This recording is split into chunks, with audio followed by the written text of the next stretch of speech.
ਬਿਸਮਿਲ੍ਲਾਹਿਰਰਹਿਮਾਨਿਰਰਹੀਮ ਤੇ अस्सलाम वालेकुम। 7 ਮਈ ਪਾਕਿਸਤਾਨ ਦੇ ਵਿੱਚ ਜੁਮੇਰਾਤ ਦੀ ਦੁਪਹਿਰ ਤੇ ਅੱਜ ਦੇ ਪੰਜਾਬੀ ਵੀਲੌਗ 'ਚ ਚੜ੍ਹਦੇ ਤੇ ਲਹਿੰਦੇ ਪੰਜਾਬ ਦੇ ਸੱਜਣਾ ਤੇ ਮਿੱਤਰਾਂ, ਭੈਣਾਂ ਤੇ ਭਰਾਵਾਂ, ਮਾਵਾਂ ਤੇ ਬਜ਼ੁਰਗਾਂ ਨੂੰ ਜੀ ਆਇਆਂ। ਸਭ ਤੋਂ ਪਹਿਲੇ ਆਸਿਮ ਮੁਨੀਰਜ਼ ਡਿਫੈਕਟੋ ਫਾਰਮ 47 ਮਿਲਟਰੀ ਰਾਜ ਡੇ 158।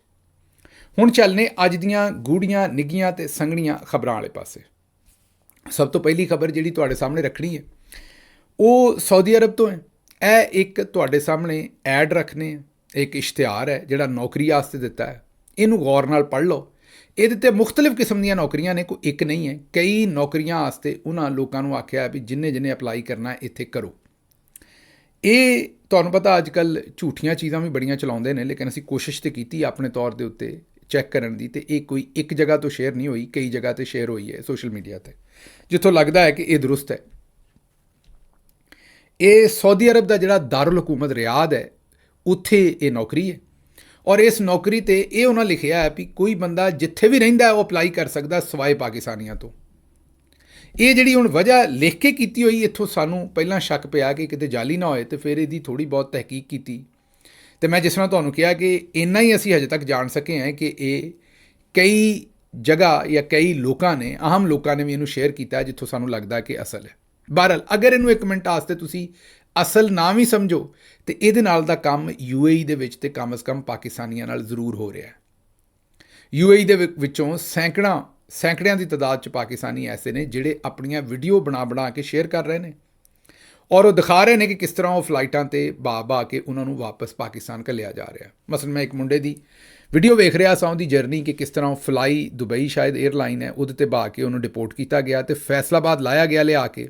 ਲਾਹੌਰ ਦਾ ਰਹਿਣ ਵਾਲਾ ਸੀ ਅਤੇ ਫੈਸਲਾਬਾਦੋਂ ਫਿਰ ਉਹ ਆਪਣੇ ਤੌਰ 'ਤੇ ਲਾਹੌਰ ਪਹੁੰਚਿਆ। ਇੰਨਾ ਸ਼ੁਕਰ ਹੈ ਵੀ ਪਾਕਿਸਤਾਨ ਵਾਲਿਆਂ ਨੇ ਆਉਣ 'ਤੇ ਉਹਨਾਂ ਨੂੰ ਗ੍ਰਿਫਤਾਰ ਨਹੀਂ ਕੀਤਾ, ਵਰਨਾ ਜਿਹੜਾ ਮਾੜਾ ਬੰਦਾ ਬਾਹਰੋਂ ਡਿਪੋਰਟ ਹੋ ਕੇ ਆਉਂਦਾ ਹੈ, ਉਹ ਇੱਕ ਕਿਸਮ ਦੀ ਭਾਰੀ ਸਾਮੀ ਜਾਂ ਪਾਰਟੀ ਹੁੰਦੀ ਹੈ ਇੱਥੋਂ ਵਾਲਿਆਂ ਲਈ ਵੀ। ਹੁਣ ਤੁਸੀਂ ਕਹੋਗੇ ਵੀ ਗਿੱਲ ਸਾਹਿਬ ਜਿਹੜਾ ਡਿਪੋਰਟ ਹੋ ਕੇ ਆਇਆ ਉਹ ਇੱਥੋਂ ਵਾਲਿਆਂ ਲਈ ਸਾਮੀ ਕਿੱਥੋਂ ਹੋ ਗਿਆ? ਉਹਦੇ ਕੋਲ ਕਿਹੜਾ ਵਿਚਾਰੇ ਦੇ ਕੋਲ ਕੋਈ ਸਰਮਾਇਆ ਹੋਣਾ ਜਾਂ ਪੈਸੇ ਹੋਣੇ ਜਿਹੜਾ ਡਿਪੋਰਟ ਹੀ ਹੋ ਗਿਆ? ਇੰਜ ਨਹੀਂ, ਉਹਦੇ ਘਰ ਵਾਲੇ ਤਾਂ ਪਾਕਿਸਤਾਨ ਹੁੰਦੇ ਨੇ ਨਾ, ਭਾਵੇਂ ਗਰੀਬ ਹੀ ਹੋਣ। ਅਗਰ ਉਹਨਾਂ ਦੇ ਪੁੱਤਰ ਨੂੰ ਫੜ ਕੇ ਉੱਥੇ ਬੰਨ੍ਹ ਲੈਣਗੇ, ਬੰਨ੍ਹ ਲੈਣ ਦਾ ਮਤਲਬ ਹੈ ਕਿ ਜੇਲੇ ਪਾ ਦੇਣਾ ਜਾਂ ਕੋਈ ਮੁਕੱਦਮਾ ਦੇ ਦੇਣਾ, ਇਹ FIA ਨਹੀਂ ਛੱਡਦਾ ਏਅਰਪੋਰਟ 'ਤੇ ਹੋਰ ਕੁਝ ਨਹੀਂ, 10, 15, 20 ਹਜ਼ਾਰ ਰੁਪਈਆ ਤਾਂ ਐਵੇਂ ਲੱਭ ਜਾਏਗਾ ਨਾ। ਔਰ ਘਰ ਵਾਲੇ ਕਿਸੇ ਕੋਲੋਂ ਭਾਵੇਂ ਉਧਾਰ ਲੈ ਕੇ ਦੇਣ, ਉਹ ਦੇ ਕੇ ਉੱਥੋਂ ਉਹਨੂੰ ਛੁਡਾਉਣਗੇ।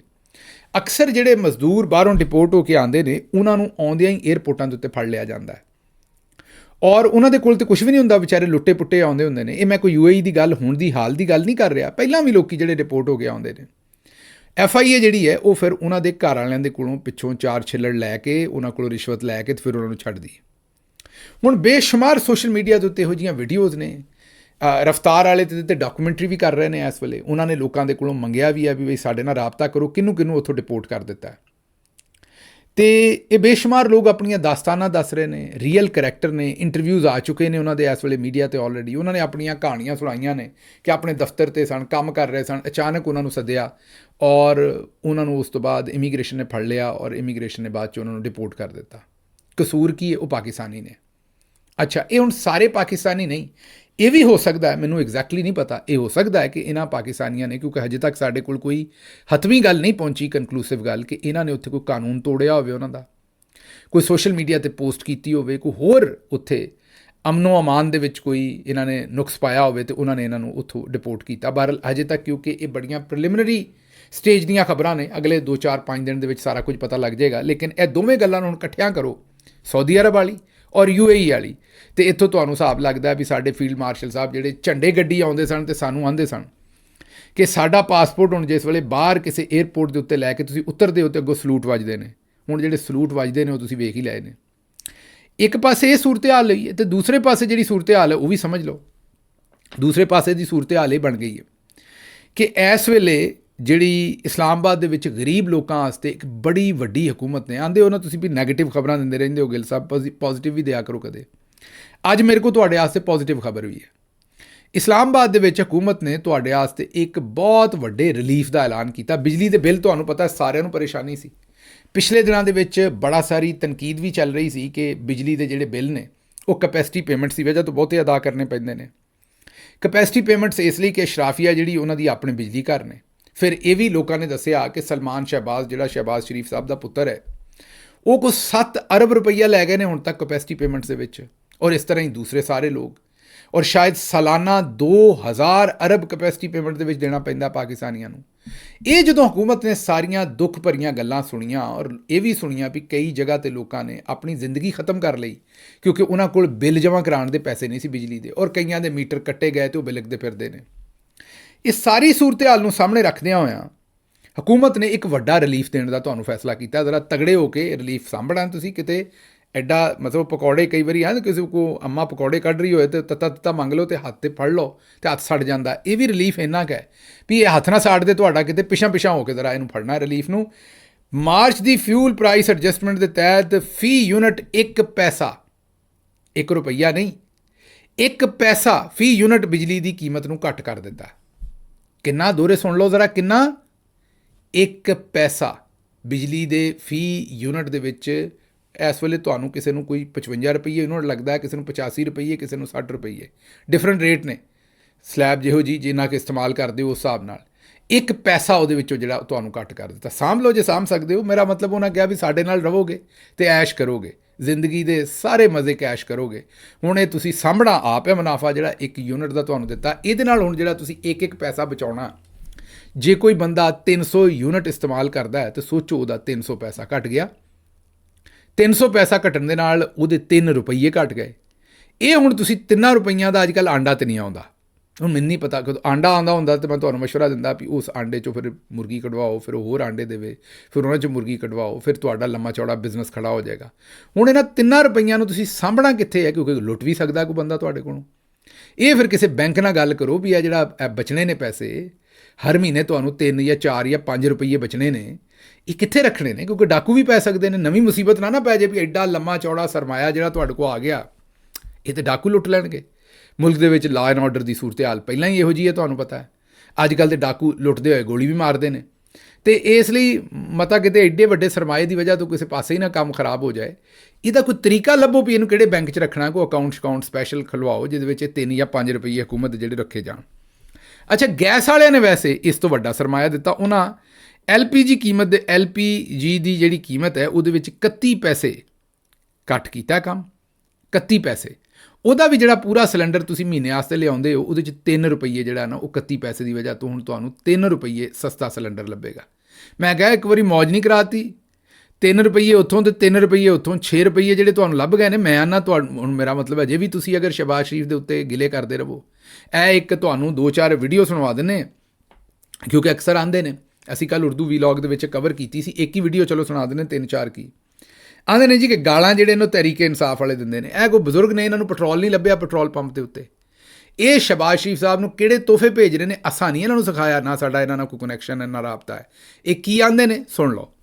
कि जो ये पेट्रोल भी नहीं है, इनके बड़े बहन का बात नहीं और पैरू तेरी इन्हें पेट्रोल नहीं है। शहबाज शरीफ बहुत है शहबाज शरीफ। ਸੁਣ ਲਿਆ ਜੀ। ਹੁਣ ਮੇਰਾ ਖਿਆਲ ਹੈ ਕਿ ਇਹ ਗਾਲਾਂ ਗੂਲਾਂ ਕੱਢਣ ਤੋਂ ਬਾਅਦ ਆ ਜਾਣਗੇ। ਉਹਦੀ ਵਜ੍ਹਾ ਇਹ ਹੈ ਕਿ ਇਸ ਵੇਲੇ ਜਿਹੜੀ ਸੂਰਤ ਹਾਲ ਬਣੀ ਹੈ ਉਹਦੇ ਵਿੱਚ ਮੇਰੇ ਖਿਆਲ ਦੇ ਵਿੱਚ ਇਹ ਜਿਹੜੇ ਹੁਣ 3 ਜਾਂ 6 ਰੁਪਈਏ ਇਹਨਾਂ ਨੇ ਦੇ ਦੇਣੇ ਨੇ ਇਹਨਾਂ ਨੂੰ। ਇਸ ਤੋਂ ਬਾਅਦ ਮੇਰਾ ਖਿਆਲ ਇਹਨਾਂ ਦੇ ਦਿਲ ਨੂੰ ਕੋਈ ਇਹਨਾਂ ਦਾ ਕਲੇਜਾ ਠੰਡਾ ਹੋ ਜਾਏਗਾ। ਕਿਉਂਕਿ ਅਗਰ ਮਤਲਬ ਹੈ ਬਜ਼ੁਰਗ ਜਿਹੜੇ ਗਾਲਾਂ ਕੱਢ ਰਹੇ ਸਨ ਉਹ ਜ਼ਾਹਿਰ ਇਸੇ ਤੋਂ ਗਾਲਾਂ ਕੱਢ ਰਹੇ ਸਨ ਕਿ ਉਹਨਾਂ ਨੂੰ ਪੈਟਰੋਲ ਜਿਹੜਾ ਮਹਿੰਗਾ ਲੱਗ ਰਿਹਾ ਸੀ, ਲੱਭ ਨਹੀਂ ਰਿਹਾ। ਹੁਣ ਜਿਸ ਵੇਲੇ ਚਲੋ ਮਤਲਬ ਪੈਟਰੋਲ ਦੇ ਤੇ ਕੋਈ ਅਜੇ ਘੱਟ ਨਹੀਂ ਕੀਤਾ। ਇਹ ਅਲੱਗ ਗੱਲ ਹੈ ਕਿ ਕੱਲ੍ਹ 7% ਪੈਟਰੋਲ ਦੀ ਕੀਮਤ ਘੱਟ ਗਈ।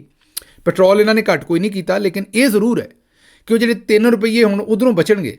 ਭਾਵੇਂ ਪੈਟਰੋਲ 400 ਰੁਪਈਏ ਲੀਟਰ ਹੈ ਅਤੇ ਕਤਰਾ ਕਿਤੇ ਆ ਹੀ ਜਾਏਗਾ 3 ਰੁਪਈਆਂ ਦਾ। ਮਤਲਬ ਉੱਥੇ ਪੈਟਰੋਲ ਪੰਪ 'ਤੇ ਜਾ ਕੇ ਉਹਨੂੰ ਇਹ ਤਾਂ ਕਹਿ ਹੀ ਦੇਣਗੇ ਵੀ ਭਾਈ ਮੇਰੀ ਉਹ ਮਤਲਬ ਕਿਤੇ ਅੱਖ 'ਚ ਨਾ ਪਵਾ ਲਿਓ ਕਤਰਾ। ਵੈਸੇ ਤੁਹਾਨੂੰ ਪਤਾ ਹੈ ਕਿ ਅੱਖ ਦੀ ਦਵਾਈ ਦੇ ਕਤਰੇ ਪਾਈਦੇ ਨੇ। ਇਹ ਨਾ ਹੋਵੇ ਕਿ ਹੁਣ ਉਹ ਕਤਰਾ ਮੈਂ ਕਹਿਣ ਡਿਆ ਅਤੇ ਜਾ ਕੇ ਉੱਥੇ ਭਾਂਡੇ 'ਚ ਤਾਂ ਨਹੀਂ ਉਹਨੇ ਪਾਉਣਾ। ਕਿਤੇ ਕੋਈ ਬੰਦਾ ਆ ਕੇ ਆਖੇ ਜੀ ਮੇਰੀ ਅੱਖ 'ਚ ਪਾ ਦਿਓ ਕਤਰਾ। ਉਹ ਭਾਈ ਪੈਟਰੋਲ ਹੈ, ਉਹ ਅੱਖ 'ਚ ਨਹੀਂ ਪਵਾਉਣਾ, ਉਹਦੇ ਨਾਲ ਅੱਖ ਖਰਾਬ ਹੋ ਜਾਂਦੀ ਹੈ। ਵੈਸੇ ਆਉਣਾ 3 ਰੁਪਈਆਂ ਦਾ ਕਤਰਾ ਹੀ ਹੈ। ਲੇਕਿਨ ਚਲੋ 3 ਰੁਪਈਏ ਤੁਹਾਨੂੰ ਬਿਜਲੀ ਤੋਂ ਅਤੇ 3 ਰੁਪਈਏ ਤੁਹਾਨੂੰ ਗੈਸ ਤੋਂ ਬਚਣਗੇ। 6 ਰੁਪਈਏ ਦੇ 2 ਕਤਰੇ ਅਤੇ ਅੱਖਾਂ 'ਚ ਨਹੀਂ ਪਾਉਣੇ। ਉਹ ਨੁਕਸਾਨ ਹੋ ਜਾਂਦਾ ਪੈਟਰੋਲ ਦੇ ਨਾਲ। ਹਾਂ, ਇਹ ਕਿ ਤੁਸੀਂ ਕਿਸੇ ਮੇਰਾ ਮਤਲਬ ਕੋਈ ਸ਼ੈ ਲੈ ਜਾਓ, ਭਾਂਡਾ ਭੁੰਡਾ ਵੱਡਾ ਪਤੀਲਾ ਲੈ ਜਾਣਾ, ਸਾਂਭਣਾ ਵੀ ਹੈ ਤੇਲ। ਉਹ ਤਾਂ ਹੋ ਸਕਦਾ ਬਾਬਾ ਜੀ ਜਿਹੜੇ ਨੇ ਇਹ ਹੁਣ ਘੱਟ ਗਾਲਾਂ ਕੱਢਣ। ਅੱਗੇ ਚਲੋ ਜੀ। ਮਰੀਮ ਨਵਾਜ਼ ਸਾਹਿਬਾ ਨੇ ਜਿਹੜੀ ਕਿਫਾਇਤਸ਼ਾਰੀ ਹੈ ਉਹਦੀ ਵੀ ਅਖੀਰ ਹੀ ਕਰ ਦਿੱਤੀ ਹੈ। ਤੁਹਾਨੂੰ ਯਾਦ ਹੈ ਕੱਲ੍ਹ ਪਰਸੋਂ ਵੀਡੀਓ ਆਈ ਸੀ ਜਿੱਥੇ ਉਹ ਚਿੱਕੜ ਛੋਲੇ ਖਾਂਦੇ ਫਿਰਦੇ ਸਨ।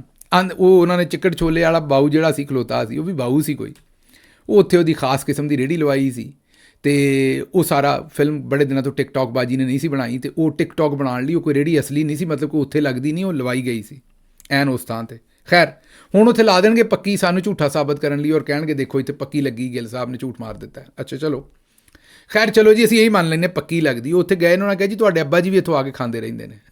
ਇਹ ਹੁਣ ਮੈਨੂੰ ਨਹੀਂ ਪਤਾ ਵੀ ਅੱਬਾ ਜੀ ਪੈਸੇ ਦਿੰਦੇ ਨੇ ਕਿ ਨਹੀਂ।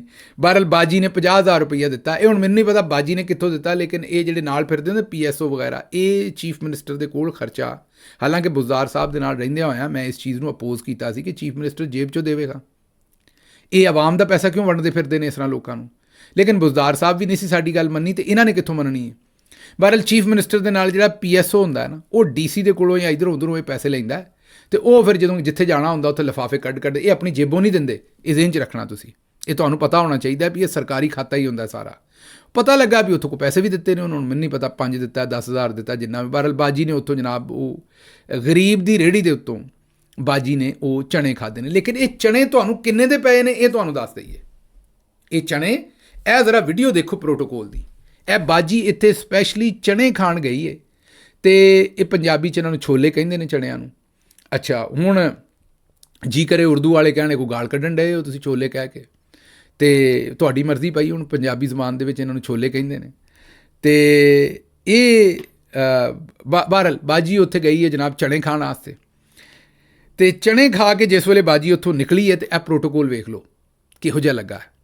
ਔਰ ਜਿਹੜੀ ਆਵਾਮ ਖਲੋਤੀ ਹੈ ਸੜਕ 'ਤੇ ਪਾਸੇ, ਤੇ ਉਹ ਵੀ ਵੇਖ ਲਓ। ਤੇ ਇੱਥੋਂ ਤੁਸੀਂ ਆਪ ਹਿਸਾਬ ਲਾ ਲਓ ਕਿ ਇਹ ਚਣੇ ਆਵਾਮ ਨੂੰ ਕਿੰਨੇ 'ਚ ਪਏ ਨੇ। ਇੱਥੋਂ ਤੁਸੀਂ ਸਾਰੇ ਹਿਸਾਬ ਤੁਸੀਂ ਲਾ ਲਓਗੇ ਕਿ ਇਹ ਚਣੇ ਮਤਲਬ ਕੋਈ 200-400 'ਚ ਪਏ ਨੇ, ਜਾਂ 10,000 'ਚ ਪਏ ਨੇ, ਜਾਂ ਕਰੋੜਾਂ ਰੁਪਈਆਂ 'ਚ ਪਏ ਨੇ, ਜਾਂ ਲੱਖਾਂ 'ਚ ਪਏ ਨੇ। ਮੇਰਾ ਖਿਆਲ ਤੁਸੀਂ ਸਿਆਣੇ ਹੋ, ਤੁਸੀਂ ਆਪੇ ਹਿਸਾਬ ਲਾ ਲੈਣਾ। ਅੱਗੇ ਚੱਲਦੇ ਹਾਂ ਜੀ। ਅਗਲੀ ਖਬਰ ਜਿਹੜੀ ਤੁਹਾਡੇ ਸਾਹਮਣੇ ਰੱਖਣੀ ਹੈ ਉਹ ਇਹ ਹੈ ਕਿ ਇਸ ਵੇਲੇ ਬਾਜੀ ਮਰੀਮ ਨੇ ਐਲਾਨ ਕੀਤਾ ਹੈ ਕਿ ਅਸੀਂ ਹੈਲਥ ਕਾਰਡ ਵਾਪਸ ਲਿਆ ਰਹੇ ਹਾਂ। ਵਾਪਸ ਨਹੀਂ ਉਹਨਾਂ ਨੇ ਕਿਹਾ, ਉਹਨਾਂ ਨੇ ਕਿਹਾ ਮੈਂ ਹੈਲਥ ਕਾਰਡ ਲਿਆ ਰਹੀ ਹਾਂ, ਐਸੀ ਇੰਸ਼ੋਰੈਂਸ ਪਾਲਿਸੀ ਲਿਆਵਾਂਗੀ ਜਿਹੜਾ ਗਰੀਬ ਆਦਮੀ ਜਿੱਥੋਂ ਮਰਜ਼ੀ ਇਲਾਜ ਕਰਵਾ ਲੈ। ਬਾਜੀ ਜੀ ਉਹ ਜਿਹੜਾ ਇਮਰਾਨ ਖਾਨ ਦਾ ਹੈਲਥ ਕਾਰਡ ਸੀ, ਉਹਦੇ 'ਤੇ ਇਮਰਾਨ ਖਾਨ ਦੀ ਤਸਵੀਰ ਵੀ ਨਹੀਂ ਸੀ, ਕਾਇਦੇ ਆਜ਼ਮ ਸਾਹਿਬ ਦੀ ਸੀ। ਉਹ ਚੂਨੀਆਂ ਵੱਢਦਾ ਸੀ ਤੁਹਾਡੀ ਹਕੂਮਤ ਨੂੰ। ਹੈਲਥ ਕਾਰਡ ਜਿਹੜਾ ਹੈ ਕਿ ਤੁਸੀਂ ਉਹ ਬੰਦ ਕਰ ਦਿੱਤਾ। ਉਹ ਵੀ ਤਾਂ ਇਹੀ ਸੀ, ਇੰਸ਼ੋਰੈਂਸ ਹੀ ਸੀ ਉਸ ਹੈਲਥ ਕਾਰਡ ਦੇ ਵਿੱਚ ਵੀ, ਤੇ ਜਿਹੜਾ ਬੰਦਾ ਜਿੱਥੋਂ ਮਰਜ਼ੀ ਜਾ ਕੇ ਇਲਾਜ ਕਰਾ ਲੇ। ਪਹਿਲਾਂ ਗਰੀਬਾਂ ਨੂੰ ਮਾਰਿਆ ਜੇ, ਉਹਨਾਂ ਕੋਲੋਂ ਇਲਾਜ ਮੁਆਵਜ਼ਾ ਖੋਹ ਲਿਆ, ਉਹਨਾਂ ਨੂੰ ਵਿਚਾਰਿਆਂ ਨੂੰ ਕੱਲਿਆਂ ਛੱਡ ਦਿੱਤਾ, ਤੇ ਉਸ ਤੋਂ ਬਾਅਦ ਹੁਣ ਇਹ ਕਰਦੇ ਫਿਰਦੇ ਜੇ। ਮੈਂ ਤਾਂ ਬਹਰਹਾਲ ਹੈਰਾਨ ਹੈ ਕਿ ਇਹਨਾਂ ਦੇ ਵਿੱਚ ਖੌਫੇ ਖੁਦਾ ਵੀ ਨਹੀਂ। ਇਹ ਜ਼ਰਾ ਆਡੀਓ ਸੁਣ ਲਓ ਜਿਹਦੇ 'ਚ ਬਾਜੀ ਨੇ ਚੈਚੇ ਆਪਣੇ ਨੂੰ ਕਿਹਾ ਸੀ ਕਿ ਇਹ ਹੈਲਥ ਕਾਰਡ ਬੰਦ ਕਰ ਦਿਓ, ਕਿਉਂਕਿ ਇਮਰਾਨ ਖਾਨ ਦਾ ਪ੍ਰੋਜੈਕਟ ਜਿਹੜਾ, ਇਸ ਤੋਂ ਇਲਾਵਾ ਇਮਰਾਨ ਖਾਨ ਕੋਲ ਦਿਖਾਉਣ ਨੂੰ ਕੁਛ ਨਹੀਂ ਇਹਨਾਂ ਦਾ ਖਿਆਲ ਸੀ, ਤੇ ਬੰਦ ਕਰ ਦਿਆਂਗੇ ਤੇ ਦੁਨੀਆ ਉਹਦੇ ਕੋਲ ਬਦਜ਼ਨ ਹੋ ਜਾਏਗੀ ਕਿਉਂਕਿ ਉਹਦਾ ਪ੍ਰੋਜੈਕਟ ਬੰਦ ਹੋ ਗਿਆ। ਇਹ ਸੁਣੋ ਕੀ ਕਹਿੰਦੇ ਸਨ।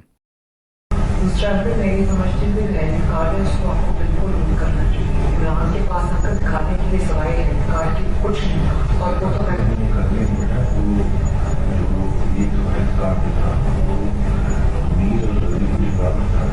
ਸੁਣ ਲਿਆ ਜੀ। ਤੇ ਹੁਣ ਆਪ ਵੀ ਉਹੀ ਗੱਲ ਕਰਦੇ ਨੇ ਵੀ ਉਹੀ ਹੈਲਥ ਕਾਰਡ ਲਿਆਉਣਾ। ਸਿਰਫ 2-3 ਸਾਲ ਲੋਕਾਂ ਨੂੰ ਖੱਜਲ ਕੀਤਾ, ਤੇ ਹੁਣ ਆਪਣਾ ਬੂਥਾ ਉੱਤੇ ਲਾਉਣਗੇ, ਮਤਲਬ ਚਿਹਰਾ ਸ਼ਰੀਫ, ਤੇ ਉਸ ਤੋਂ ਬਾਅਦ ਕਹਿਣਗੇ ਕਿ ਇਹ ਹੈਲਥ ਕਾਰਡ ਮੇਰਾ ਹੈ। ਤੁਸੀਂ ਪਹਿਲਾਂ ਹੀ ਆਪਣਾ ਬੂਥਾ ਲਾ ਲੈਣਾ ਸੀ, ਲੋਕਾਂ ਨੂੰ ਐਡੀ ਪਰੇਸ਼ਾਨੀ ਦੇਣ ਦੀ ਕਿਹੜੀ ਲੋੜ ਸੀ ਬਾਜੀ ਜੀ। ਅੱਗੇ ਚੱਲਣੇ ਜੀ। ਅੱਗੇ ਜਨਾਬ ਸ਼ਹਬਾਜ਼ ਸ਼ਰੀਫ ਸਾਹਿਬ ਨੇ ਇੱਕ ਉਲਮਾ ਹਜ਼ਰਾਤ ਦੇ ਨਾਲ ਨਵੀਂ ਤਕਰੀਰ ਕੀਤੀ ਹੈ, ਤੇ ਉੱਥੇ ਵੀ ਉਹਨਾਂ ਨੇ ਭੁੱਲੇ ਨਹੀਂ ਪਾਲਿਸ਼ ਮਾਰਨੀ ਫੀਲਡ ਮਾਰਸ਼ਲ ਸਾਹਿਬ ਨੂੰ। ਮਤਲਬ ਹੁੰਦਾ ਤੇ ਇੱਕ ਵਜ਼ੀਰ ਆਜ਼ਮ ਬੌਸ ਹੁੰਦਾ ਹੈ, ਤੇ ਆਰਮੀ ਚੀਫ ਉਹਦਾ ਮਤਹਿਤ ਹੁੰਦਾ ਹੈ। ਇੱਥੇ ਵਜ਼ੀਰ ਆਜ਼ਮ ਜਿਹੜਾ ਉਹ ਵਿਚਾਰਾ, ਮੇਰਾ ਮਤਲਬ ਅਰਦਰੀ ਰੱਖਿਆ ਹਰ ਥਾਂ 'ਤੇ, ਉਹ ਪਹਿਲਾਂ ਜਾ ਕੇ ਉਸਤਾਦ ਹੁਣਾਂ ਦੇ ਬਾਰੇ ਗੱਲ ਕਰਦਾ ਹੈ ਕਿ ਉਸਤਾਦ ਹੁਣਾਂ ਦਾ ਜ਼ਿਕਰ ਕਰਦਾ। ਪਹਿਲੇ ਉਹਨਾਂ ਫਿਰ ਆਖਿਆ ਵੀ ਖਿੱਤੇ 'ਚ ਪਾਏਦਾਰ ਅਮਨ ਜਿਹੜਾ ਹੈ ਉਹ ਫੀਲਡ ਮਾਰਸ਼ਲ ਆਸਿਮ ਮੁਨੀਰ ਦੀਆਂ ਕਾਵਿਸ਼ਾਂ ਤੋਂ ਬਗੈਰ ਹੋ ਨਹੀਂ ਸਕਦਾ ਸੀ। ਉਹਨਾਂ ਨੇ ਫਿਰ ਸ਼ਬਾਨਾ ਆ ਗਈ ਵਿੱਚ, ਸ਼ਬੋ ਰੋਜ਼ ਕਹਿਣ ਦੀ ਬਜਾਏ ਉਹ ਸ਼ਬਾਨਾ ਰੋਜ਼ ਕਹਿੰਦੇ ਨੇ, ਤੇ ਉਹਨਾਂ ਫਿਰ ਸ਼ਬਾਨਾ ਵਿੱਚ ਪਾ ਦਿੱਤੀ ਇਸ ਗੱਲ ਦੇ।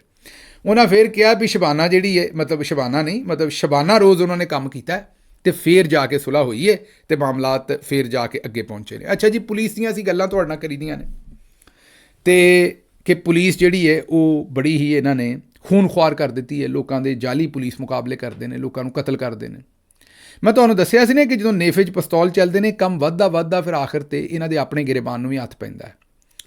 ਹੁਣ ਇਹ ਸ਼ਿਕਾਰਪੁਰ ਤੋਂ ਖਬਰ ਹੈ, ਹਾਲਾਂਕਿ ਹੈ ਇਹ ਸਿੰਧ ਤੋਂ ਹੈ। ਜ਼ਿਆਦਾ ਇਹਨਾਂ ਨੇ ਜਿਹੜੀ ਪੁਲਿਸ ਨੂੰ ਖੁੱਲ੍ਹੀ ਛੁੱਟੀ ਉਹ ਪੰਜਾਬ 'ਚ ਇਸ ਵੇਲੇ ਜ਼ਿਆਦਾ ਦਿੱਤੀ ਹੈ। ਪਰ ਸ਼ਿਕਾਰਪੁਰ ਤੋਂ ਪੁਲਿਸ ਨੇ ਕਾਰ ਸਵਾਰ SHO ਨੂੰ ਗੋਲੀਆਂ ਮਾਰ ਕੇ ਕਤਲ ਕਰ ਦਿੱਤਾ।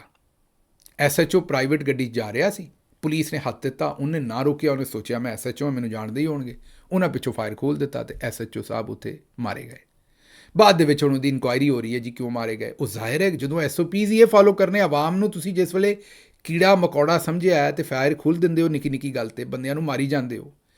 ਪੰਜਾਬ ਦੇ ਵਿੱਚ ਬਾਜੀ ਦੀ ਪੁਲਿਸ ਜਿਹੜੀ ਹੈ ਉਹਨਾਂ ਨੇ ਕਮ ਅਜ਼ ਕਮ ਕੋਈ 2-3 ਹਜ਼ਾਰ ਬੰਦਾ ਮਾਰ ਦਿੱਤਾ ਹੈ ਜਾਲੀ ਪੁਲਿਸ ਮੁਕਾਬਲਿਆਂ 'ਚ। ਤੇ ਜਦੋਂ ਇਹ ਸੂਰਤ ਹਾਲ ਹੈ ਉਦੋਂ ਤੁਸੀਂ ਮੈਨੂੰ ਆਪ ਦੱਸੋ ਵੀ ਉੱਥੇ ਕੀ ਬਣੇਗਾ। ਜਦੋਂ ਇਹ ਸੂਰਤ ਹਾਲ ਬਣੀ ਹੈ ਤੇ ਉਦੋਂ ਤੁਸੀਂ ਮੈਨੂੰ ਆਪ ਦੱਸੋ ਕਿ ਇਹ SHO ਅੱਜ ਕਾਬੂ ਆ ਗਿਆ ਤੇ ਆਮ ਆਵਾਮ ਦਾ ਕੀ ਬਣਦਾ ਹੋਏਗਾ। ਜੇ ਕੋਈ ਗਲਤੀ ਨਾਲ ਵੀ ਲੰਘ ਜੇ ਕਿਤੇ, ਕਿਸੇ ਨੂੰ ਨਜ਼ਰ ਨਾ ਆਵੇ ਵੀ ਡੱਕਿਆ, ਉਹ ਪਿੱਛੋਂ ਫਾਇਰ ਖੋਲ੍ਹ ਦਿੰਦੇ ਨੇ। ਵਾਇਰਲ ਜਦੋਂ ਜੰਗਲ ਦਾ ਤੁਸੀਂ ਕਾਨੂੰਨ ਬਣਾਉਂਦੇ ਹੋ ਉਸ ਵੇਲੇ ਇਹ ਹੀ ਕੰਮ ਹੁੰਦੇ ਨੇ, ਹੋਰ ਕੀ ਕੰਮ ਹੋਣੇ ਨੇ। ਅੱਛਾ ਜੀ, ਇਸਲਾਮਾਬਾਦ ਦੇ ਵਿੱਚ ਇੱਕ ਬੱਚੀ ਜਿਹੜੀ ਘਰੋਂ ਸ਼ਾਇਦ ਚਲੀ ਗਈ ਔਰ ਬਿਊਟੀ ਪਾਰਲਰ ਦੇ ਵਿੱਚ ਕਿਸੇ 'ਚ ਨੌਕਰੀ ਕਰਦੀ ਸੀ, ਉਹਨੇ ਕਿਹਾ ਮੇਰੀ 19 ਜਾਂ 20 ਜਾਂ 21 ਸਾਲ ਉਮਰ ਹੈ ਅਤੇ ਮੈਂ ਬਿਊਟੀ ਪਾਰਲਰ 'ਚ ਕੰਮ ਕਰਨੀ ਹੈ, ਮੈਂ ਆਪਣੇ ਪੈਸੇ ਕਮਾ ਕੇ ਆਪ ਕਰਨੀ ਹੈ, ਮੈਂ ਸ਼ਾਇਦ ਪਸੰਦ ਦੀ ਸ਼ਾਦੀ ਕਰਨੀ ਹੈ ਜਾਂ ਜੋ ਵੀ ਹੈ, ਅਤੇ ਘਰ ਵਾਲਿਆਂ ਨਾਲ ਮੈਂ ਨਹੀਂ ਜਾਣਾ ਚਾਹੁੰਦੀ। ਉਹ ਕੇਸ ਆਇਆ ਜਨਾਬ ਜਿਹੜੇ ਸਾਡੀ ਇਸ ਵੇਲੇ ਆਈਨੀ ਅਦਾਲਤ ਦੇ ਜੱਜ ਨੇ, ਜਿਹੜੇ ਪਹਿਲਾਂ ਚੀਫ ਜਸਟਿਸ ਸਨ ਇਸਲਾਮਾਬਾਦ ਹਾਈ ਕੋਰਟ ਦੇ, ਫਾਰੂਕ ਸਾਹਿਬ। ਉਹਨਾਂ ਨੇ ਜਿਸ ਵੇਲੇ ਉਹ ਕੇਸ ਸੁਣਿਆ ਅਤੇ ਉਹਨਾਂ ਨੇ ਜਸਟਿਸ ਫਾਰੂਕ ਸਾਹਿਬ ਨੇ ਕਿਹਾ ਕਿ ਇਹ ਪਹਿਲਾਂ ਪਤਾ ਕਰੋ ਕਿ ਇਹ ਜਿਹੜਾ ਬਿਊਟੀ ਪਾਰਲਰ ਹੈ ਇਹਦੇ 'ਚ ਕੋਈ ਗੰਦੇ ਕੰਮ ਤਾਂ ਨਹੀਂ ਹੁੰਦੇ, ਇਹੋ ਜਿਹੇ ਕੰਮ ਤਾਂ ਨਹੀਂ ਹੁੰਦੇ, ਇਹੋ ਜਿਹੇ ਅਤੇ ਉਹੋ ਜਿਹੇ ਕੰਮ ਤਾਂ ਨਹੀਂ ਹੁੰਦੇ। ਜ਼ਰਾ ਸੋਚੋ ਜੱਜਾਂ ਦੀ ਹਾਲਤ। ਛੋਟੀ ਬੱਚੀ ਹੈ 19 ਸਾਲ ਦੀ, ਉਹਦੇ ਸਾਹਮਣੇ ਕਹਿ ਰਹੇ ਨੇ। ਤੁਸੀਂ ਇਹ ਰਿਮਾਰਕਸ ਉਹਦੇ ਸਾਹਮਣੇ ਨਾ ਦਿਓ, ਮੀਡੀਆ ਦੇ ਸਾਹਮਣੇ ਨਾ ਦਿਓ, ਚੁੱਪ ਕਰਕੇ ਆਪਣੇ ਤੁਸੀਂ ਪੁਲਿਸ ਵਾਲਿਆਂ ਨੂੰ ਕਹਿ ਦਿਓ ਕਿ ਬਈ ਮੈਨੂੰ ਰਿਪੋਰਟ ਬਣਾ ਕੇ ਦਿਓ ਜਾਂ ਕੋਈ ਹੋਰ ਕਿਸੇ ਇਨਵੈਸਟੀਗੇਸ਼ਨ ਅਦਾਰੇ ਕੋਲੋਂ ਪੁੱਛ ਲਓ। ਹੁਣ ਮੈਂ ਇਹ ਨਹੀਂ ਆਂਦਾ ਕਿ ਬੱਚੀ ਨੂੰ ਮਾਂ ਬਾਪ ਨਾਲ ਨਹੀਂ ਜਾਣਾ ਚਾਹੀਦਾ ਜਾਂ ਜਾਣਾ ਚਾਹੀਦਾ, ਉਹ ਤਾਂ ਸਾਨੂੰ ਮਰੂਜ਼ੀ ਹਾਲਾਤ ਨਹੀਂ ਪਤਾ, ਅਸੀਂ ਕੇਸ ਤੇ ਨਹੀਂ ਸੁਣਿਆ, ਲੇਕਿਨ ਇਹੋ ਜਿਹੀ ਉੱਥੇ ਬੱਚੀਆਂ ਦੇ ਸਾਹਮਣੇ ਗੱਲ ਕਰਨਾ, ਉਹ ਬੱਚੀ ਪਤਾ ਨਹੀਂ ਕਿਹੜੇ ਹਾਲਾਤ 'ਚੋਂ, ਉਹ ਹੋ ਸਕਦਾ ਬੱਚੀ ਦੀ ਗਲਤੀ ਹੋਵੇ ਅਤੇ ਹੋ ਸਕਦਾ ਮਾਂ ਪਿਓ ਦੀ ਗਲਤੀ ਹੋਵੇ, ਪਰ ਜਿਹੜੇ ਵੀ ਹਾਲਾਤ 'ਚੋਂ, ਬਜਾਏ ਇਸ ਦੇ ਕਿ ਤੁਸੀਂ ਉੱਥੇ ਚੀਜ਼ਾਂ ਨੂੰ ਸੁਲਝਾਓ, ਚੀਜ਼ਾਂ ਨੂੰ ਕਿਸੇ ਬਿਹਤਰੀ ਤਰਫ ਲਿਆਓ, ਆਂਦੇ ਨੇ ਵੀ ਉੱਥੇ ਕਿਤੇ ਭੈੜੇ ਕੰਮ ਤਾਂ ਨਹੀਂ ਹੁੰਦੇ। ਆਖਰੀ ਖਬਰ ਅਸੀਂ ਰੱਖੀਏ, ਮਤਲਬ ਆਖਰੀ ਤੋਂ ਪਹਿਲੇ ਖਬਰ ਵਿਹਾੜੀ ਦੇ ਵਿੱਚ ਇਹ ਇੱਕ ਜਵਾਨ ਜਿਹੜਾ ਟ੍ਰੈਫਿਕ ਵਾਰਡਨ, ਇਹ 12,000 ਰੁਪਈਆ ਲੈ ਕੇ ਜਾਲੀ ਲਾਇਸੈਂਸ ਲੋਕਾਂ ਨੂੰ ਬਣਾ ਕੇ ਦੇ ਰਿਹਾ ਸੀ ਵਿਹਾੜੀ 'ਚ। ਹੁਣ ਸੋਚੋ ਜਿਹੜਾ 12,000 ਰੁਪਈਆ ਦੇ ਕੇ ਇਹਦੇ ਕੋਲੋਂ ਜਾਲੀ ਟ੍ਰੈਫਿਕ ਆਪਣਾ ਜਿਹੜਾ ਡਰਾਈਵਿੰਗ ਲਾਇਸੈਂਸ ਬਣਵਾ ਲੈਂਦਾ ਸੀ ਇਸ ਟ੍ਰੈਫਿਕ ਵਾਰਡਨ ਕੋਲੋਂ, ਉਸ ਤੋਂ ਬਾਅਦ ਉਹ ਬੰਦੇ ਨੂੰ ਥੱਲੇ ਦੇ ਕੇ ਮਾਰਦਾ ਸੀ ਅਗਰ ਉਹਨੂੰ ਡਰਾਈਵਿੰਗ ਨਹੀਂ ਸੀ ਆਉਂਦੀ, ਅਤੇ ਇਹਨੇ ਤਾਂ 12,000 ਲੈ ਲਿਆ, ਇਹਨੂੰ ਅਗਲੇ ਪਾਸਿਓਂ ਕੋਈ ਨਹੀਂ ਅੱਗੋਂ ਜੋ ਵੀ ਹੋਵੇ। ਹੁਣ ਇਹਨੂੰ ਹੱਥਕੜੀਆਂ ਲੱਗੀਆਂ ਨੇ। ਜ਼ਾਹਿਰ ਹੈ ਇਕੱਲਾ ਤਾਂ ਨਹੀਂ ਕਰਦਾ ਹੋਏਗਾ ਵਿਹਾੜੀ ਦੇ ਵਿੱਚ, ਹੋਰ ਵੀ ਬੰਦੇ ਇਹਦੇ ਨਾਲ ਰਲੇ ਹੋਣਗੇ, ਪੂਰਾ ਕੋਈ ਸਿਸਟਮ ਹੋਏਗਾ ਨਾ, ਇਕੱਲਾ ਤਾਂ ਨਹੀਂ ਲਾਇਸੈਂਸ ਬਣਾ ਕੇ ਵਾਰਡਨ ਦੇਈ ਜਾਂਦਾ ਸੀ, ਅਤੇ ਹੋਰ ਵੀ ਬੰਦੇ ਫੜੇ ਜਾਣੇ ਚਾਹੀਦੇ ਨੇ। ਬਹਰਹਾਲ ਇਹ ਜਵਾਨ 12,000 ਦੇ ਵਿੱਚ ਡਰਾਈਵਿੰਗ ਲਾਇਸੈਂਸ ਜਿਹੜਾ, ਹੁਣ ਹੋ ਸਕਦਾ ਇਹਨਾਂ ਜਾਣ ਕੇ ਫੜਿਆ ਹੋਵੇ। ਵੇਖੋ ਅਸੀਂ ਵੀ ਇੱਥੋਂ ਜ਼ਿਕਰ ਕਰ ਰਹੇ, ਕੰਪਨੀ ਦੀ ਮਸ਼ਹੂਰੀ ਹੋ ਗਈ ਕਿ ਸਾਰਾ ਪਾਕਿਸਤਾਨ ਵਿਹਾੜੀ ਨਾ ਤੁਰ ਪਏ ਵੀ ਉੱਥੇ 12,000 'ਚ ਲਾਇਸੈਂਸ ਬਣਦਾ, ਉੱਥੋਂ ਜਾ ਕੇ ਬਣਵਾ ਲਈਏ, ਇਹ ਵੀ ਕੋਈ ਪਤਾ ਨਹੀਂ।